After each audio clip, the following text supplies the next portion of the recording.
Hello, everyone, and welcome to our live at lunchtime training. We're about 2 minutes before the hour, so I'm going to patiently wait and see if anybody hops on to watch this live from the beginning. This is going to be recorded. They do remain available for 2 weeks, I believe, on Facebook. I'm not sure how long they remain available on Instagram. So with that, I am downloading the video after they are posted, and those will be uploaded to the volunteer resources page on our YouTube station. So that link is in the weekly update email that I emailed this morning bright and early, so you guys should all have that for future use as well. We'll hang out for just one more minute and then we'll get started.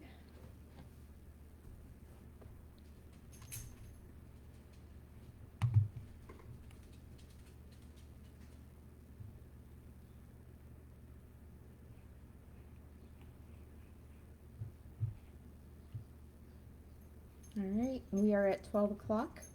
So we are going to go ahead and start dog playgroup training. Now there will be some visuals on here within the slide that everyone on Facebook can see. Instagram you will not be able to see. However, I can always upload these to Instagram after this live video so that you guys can refer to those if you need to. So we started doing dog play groups, I want to say last year or maybe even the end of 2023. What they are is a group of dogs, two or more, interacting in friendly play. So we are trying to enhance their time with us by allowing them to get out of the kennels, play with other dogs, keep them socialized, and just reduce their stress in general. It's definitely more effective to put them in a play group than simply just taking them on a walk. Each one is going to help the dogs socialize properly with the other dogs and understand different boundaries. When they're corrected by another dog, it's going to increase their overall well-being while they're staying with us. And the effect of that is making them more adoptable as well, because you can tell that they're a lot more content than a dog that maybe is reactive to other dogs and doesn't get to partake in play groups or pack walks and things like that. It's also going to get a lot of that energy out that they have been holding in while they've been in their kennel. So it's very, very effective in getting them to be calmer when they're in their kennels and just overall happier in general. So there is a company an organization called Dogs Playing for Life. This particular organization goes around to various shelters. They will do training, teaching how to properly conduct dog play groups, both safely and effectively. It's a really great seminar. They do have live webinars every so often, and those are free. So you can always look into Dogs Playing for Life. It's a really great resource on all things dogs behavior and playing. So one thing that they have discovered in all of their play groups is that 30 minutes of play is equal to a 2-hour walk. So knowing this information, especially in a shelter setting, this is tremendous. This is wonderful. A lot of these guys, maybe it's not a busy day. Maybe they're only getting out for their morning walk and their evening walk. But if we can throw them into a play group, that is a great amount of activity for these guys when they're just kind of hanging out in between visitors or maybe on a slow day. So this is really good information to know, and we are seeing the results of this when we're conducting play groups. If you come in the afternoons on a play group or a pack walk day, you will notice that the dogs in the kennels are probably all napping. They're pretty wore out, very content. So we know that this is an effective way to keep them content while they're staying with us. So some of the requirements for play groups is that a staff member must be present at all times for these play groups. There might be a time when maybe Eric is sick or unavailable for whatever reason, and he can't be out there. We may put a lead dog play group volunteer in charge. But with that, we're also going to put dogs on the list to play that we have already successfully had participating in play groups, so we know they do well together, and we can still let them have fun together without having to worry about maybe a dog who just came in 8 days ago, and we're not sure how he reacts to other dogs yet. So we can still conduct these with a lead if we absolutely have to, but Eric is, he seems to always be available for these things. He's very committed to them, so he will almost always be out there with you guys. On Saturdays, second and fourth Saturdays, Monica will be assisting me in some play groups in between my orientations for new volunteers. This is going to be a way for us to hopefully get some more people on board for play groups. Also, it allows me to do a live training in person with you guys if you're interested in it. That way you can see exactly how they're conducted, what we're doing, ask questions right there. Should be a lot more effective for those of you who kind of prefer to learn in person. So those will be the second and fourth Saturdays at 11 a.m. So another requirement is that we want our volunteers to be 18 or older for this. They must attend this training, and when we put the dogs out there, we're going to try and put them that are similar size and activity level. We certainly don't want to put, you know, a small senior Chihuahua out there with a 1-year-old Mastiff. It's just not going to end well, right? So we do want them to be of similar size, activity level, at least until we know what their personalities are, their play styles, things like that. And then, of course, the dogs need to be over 6 months of age, okay? They have to be past their stray hold date, have vaccines on board for at least 7 days, no symptoms of illness. They should be displaying a friendly demeanor. They shouldn't be super reactive or fearful or anything like that. So in general, this is going to be all of our adoption dogs, with the exception of the puppies, and then any green sticker dogs that are over on the stray side. So when we're out there, we're going to have a couple different play styles that we're going to be seeing that are pretty consistent. The first one is gentle play.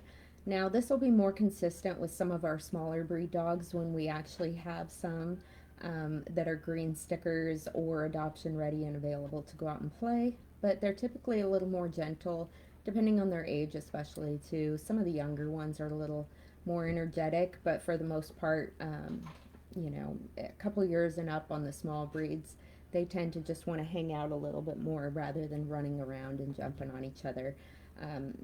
It's usually very quiet. They're not really favorable of rough play. They don't really like physical contact. They'll pretty much just walk around together or lay down together in the sun.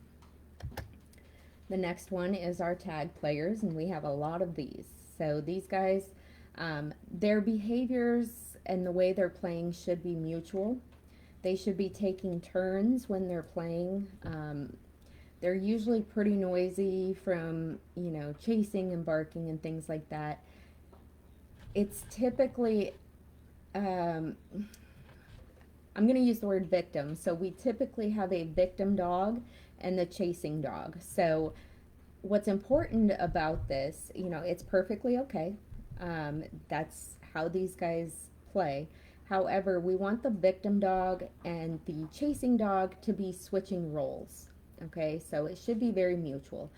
We should have the victim dog being chased by the chaser, and then after a while they're going to stop, they're going to take a couple breaths, pant for a little bit, and then they're going to switch roles. And that switch in roles is what's really important, because if we have two dogs out there and one is consistently being chased down and the other one is constantly the one doing the chasing, well, I would imagine that our, you know, victim dog is not necessarily enjoying himself very much. Typically these guys will switch roles naturally. It's just kind of part of the play. It's a similar play style. They both enjoy it.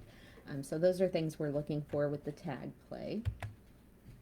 Some of our rough players, these are definitely going to be our typically our larger breed dogs. If you have, German Shepherds, some of the pitties, huskies, things like that at home, you're very familiar with this. And so it is not overly concerning to you necessarily, but some others who maybe have small dogs at home or something, this can somewhat look scary to someone who's never seen it before. It's pretty noisy play.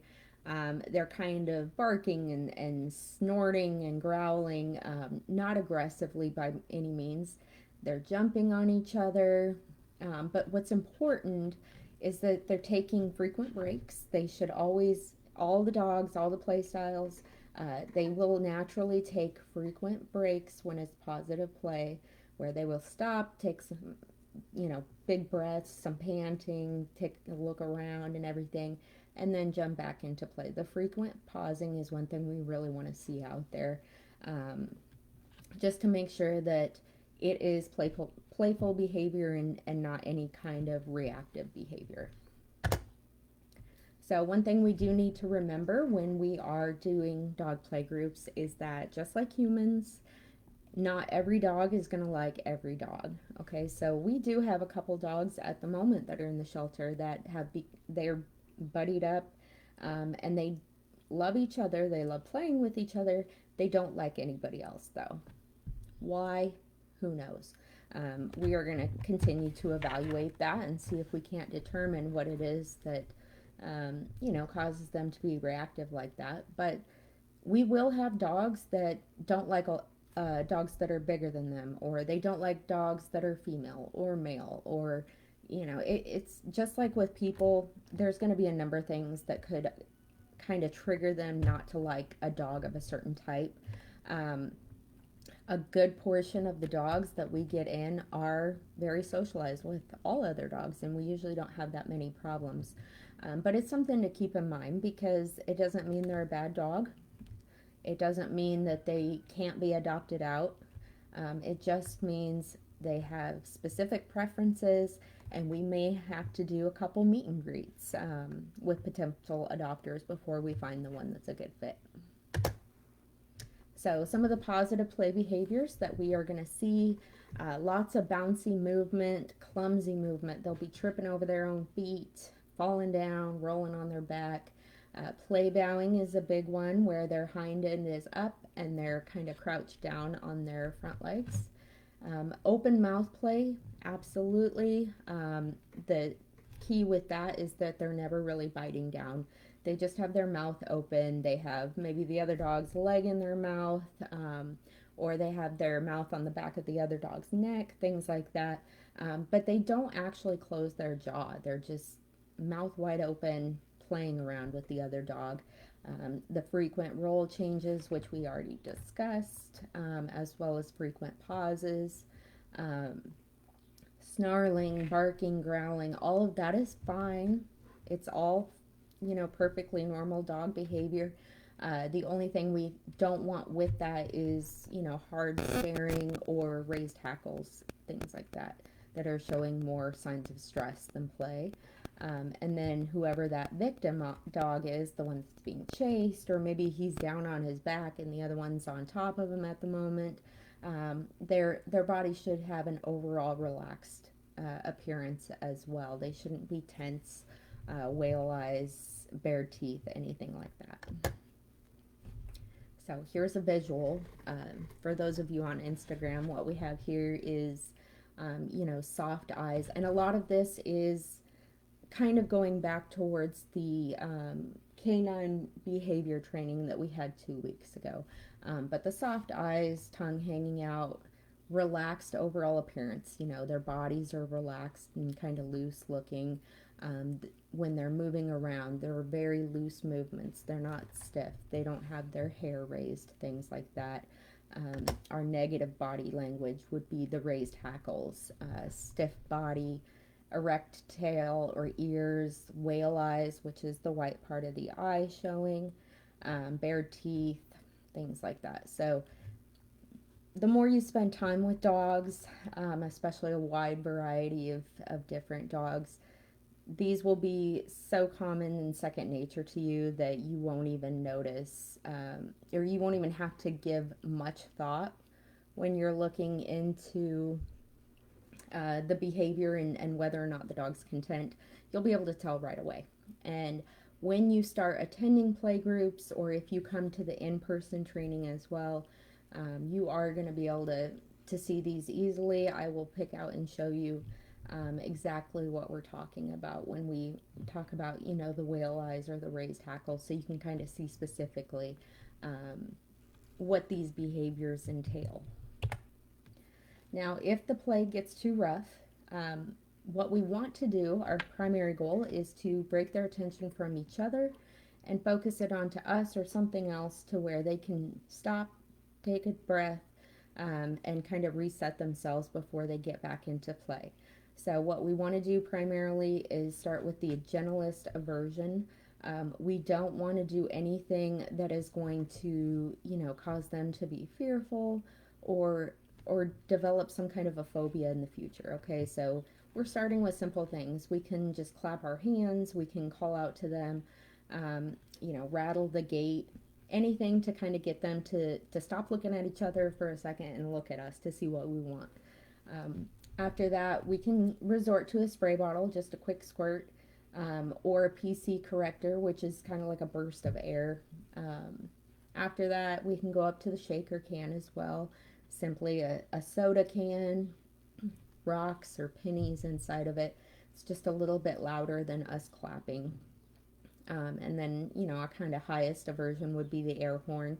That can pretty much scare them into stopping whatever behavior they're doing at the time. But as long as we get them to pause and turn their attention to us, that's a great way to break that up and kind of reset them into calming down before they get back into play again. Now, what you don't want to do in case there's ever a dog fight out there, well, the first thing you don't want to do is panic. Do not panic. A lot of times, these dogs, it might appear like it's starting to escalate, but then you'll have one dog,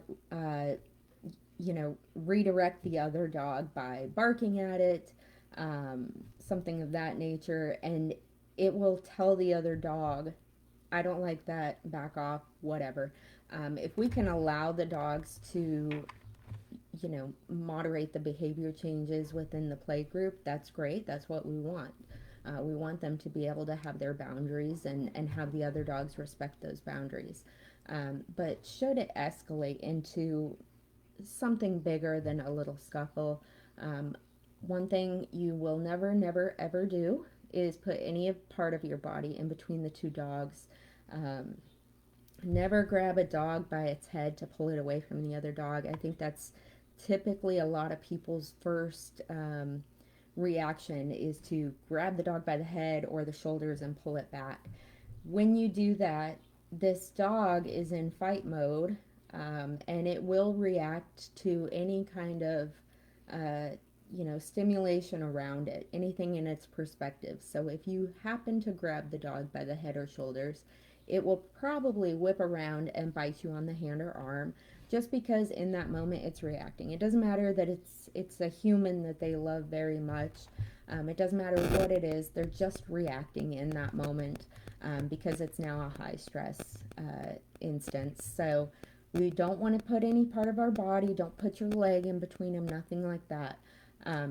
While these guys are in their groups, they will have their leashes on at all times. We drop the leashes. We don't take the leash off during play groups, just in case we do need to grab it and separate them. Oftentimes they'll have longer leashes so that we can safely grab the leash, and we don't have to get too close to them. If the leash is a little shorter, you can put your foot on the leash and then grab it, so they can't be close enough to react to you. And then also, super important, while you're remaining calm, because that's what you need to do ultimately, you're going to listen for the staff member, whether it's Eric, Monica, myself. or one of the lead playgroup volunteers for further instructions. We will tell you guys what we need to do in that moment. We're going to be acting quickly just out of instinct. We've been involved with things like this before, so we're not going to be panicking, but we will be able to tell you guys what to do in case we see you guys are kind of nervous or struggling. Another good option is the wheelbarrow method. This is where you grab the dog's back legs, you're pulling them apart, however you're not pulling straight back, because again, when they're in that reactive state, they will flip around, grab your arm, whatever they can reach. So when you're pulling the dog back by the hind legs, you're also going in a turning movement, kind of a curved angle, so that because they have to focus on their front leg balance, they will not whip sideways or whip around, because they have to focus on their balance still. Now, one thing I do want to say about all the options we have for breaking up a dog fight, is that it very rarely ever happens. I think since I first started working at the shelter, I can only recall one dog fight being in the play yards while I was out there, and honestly, that was during a meet and greet, and it was broken up very quickly. So aside from that, it doesn't happen too often, and as we continue on talking about how they're conducted, you'll kind of see why we never even get to that point. So I don't want you guys to be stressed or not want to participate in play groups. I kind of give you this stuff first so we can get it out of the way, and then I can talk to you guys about the steps so we know how to prevent this from ever even becoming an issue. So the first thing we're going to do when we're taking dogs out for a play group, we want to take them out. Volunteers will each have one dog per person.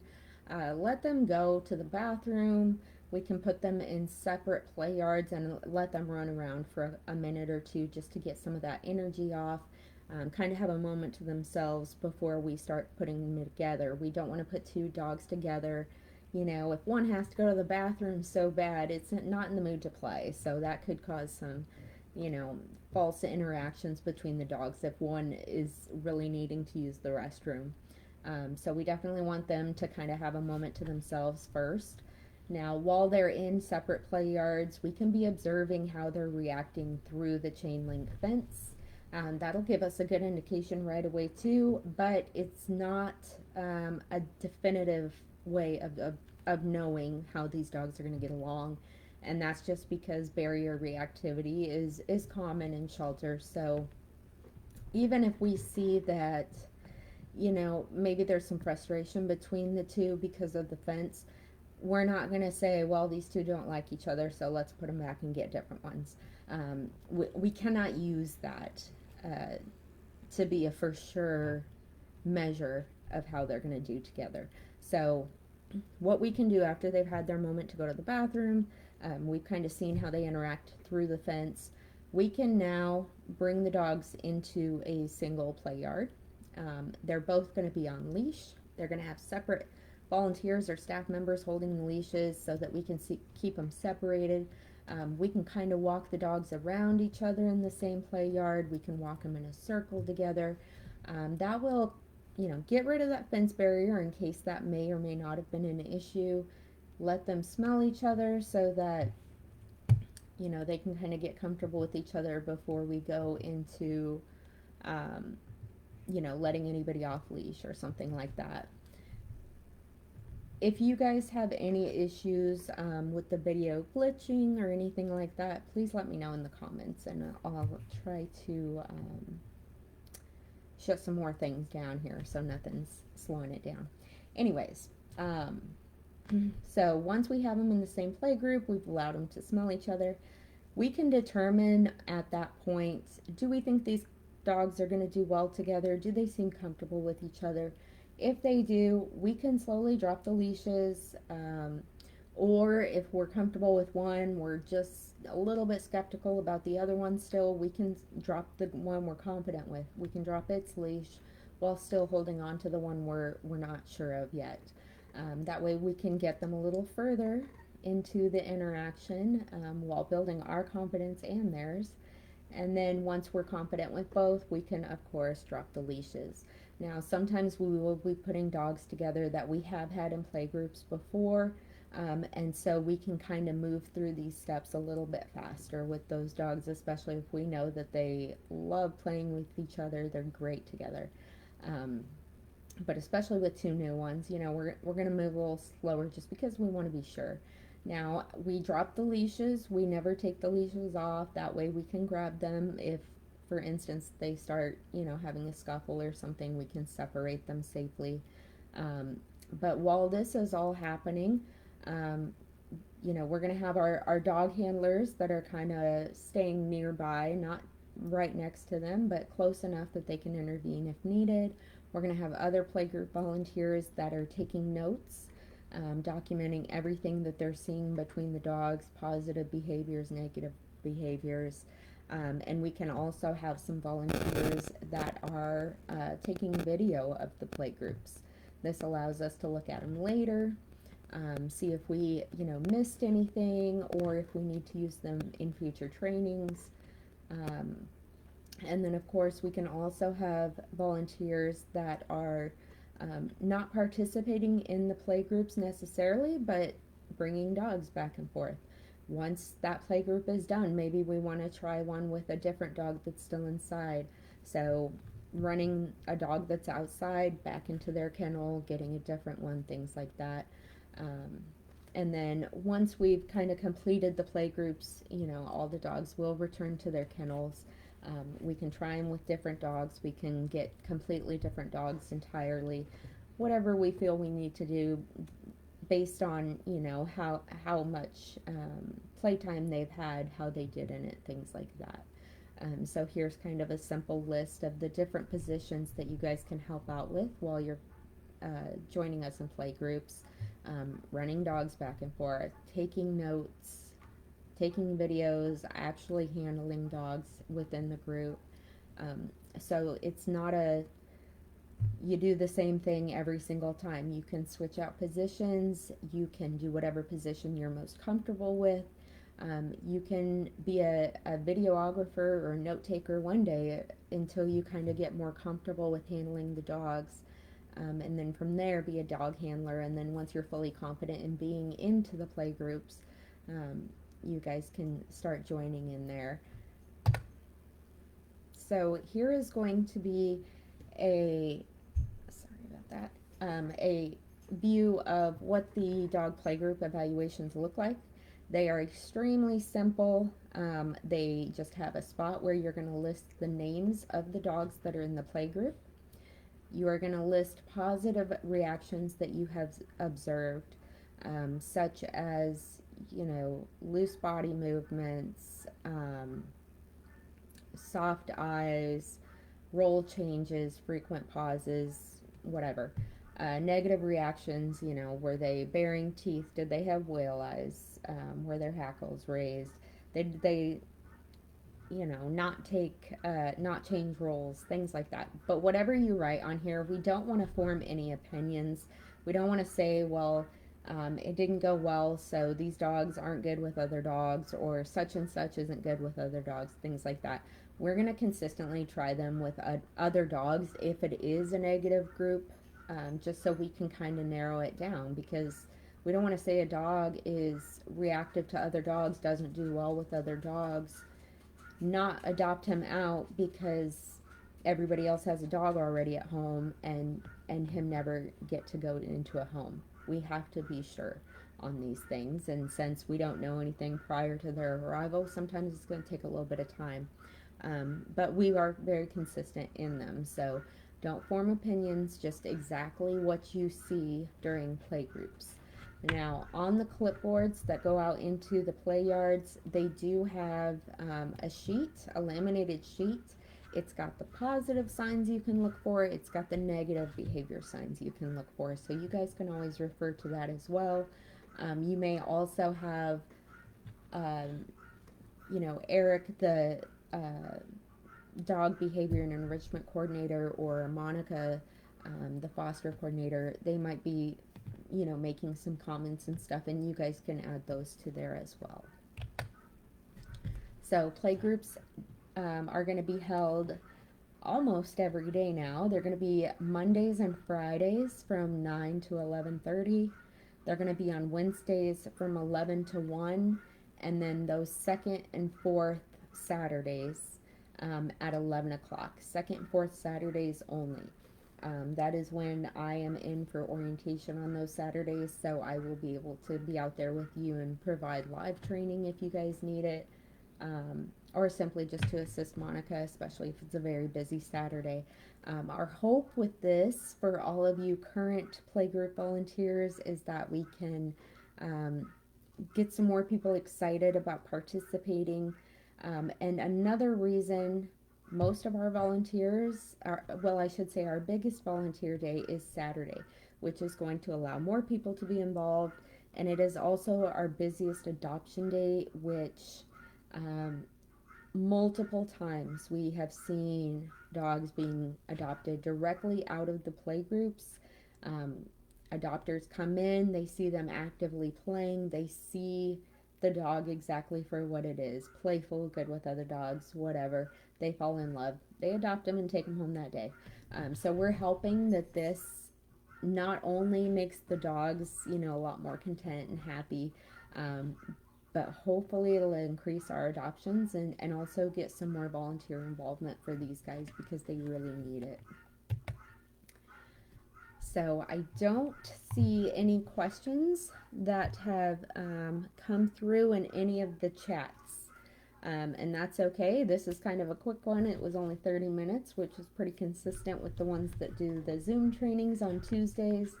But if anybody completely watches this playgroup training, this can count as your playgroup training that is required for dog playgroups. All you have to do is in the comments, I just want you to put playgroup. Okay, just one word, playgroup. When you put playgroup in the comment section, I'm going to see that you saw the secret word, you put it in the comments, you watched the video in its entirety, and I will flag you as a playgroup volunteer. Now, once you are a playgroup volunteer, that does not mean that you have to commit to doing playgroups 4 times a week. It doesn't even mean that you have to do them once a week. Even if you're able to come in once a month, twice a month, if we get enough people, we will have more than enough to make sure that every playgroup is successful. So drop playgroup in the comments. If you would like your file to be flagged as playgroup volunteer, and that will ensure that you do not have to do the training again. You will be able to start joining playgroups immediately. And if you guys have questions, you know that you can email me, you can send me a message on Facebook, on Instagram, or most of you have my number to be able to text me, and that is also in the weekly update email as well if you just prefer to text. So reach out anytime if you have questions. Otherwise, I will see you guys when I'm at the shelter on Saturday. Thank you guys for watching and have a good rest of your day.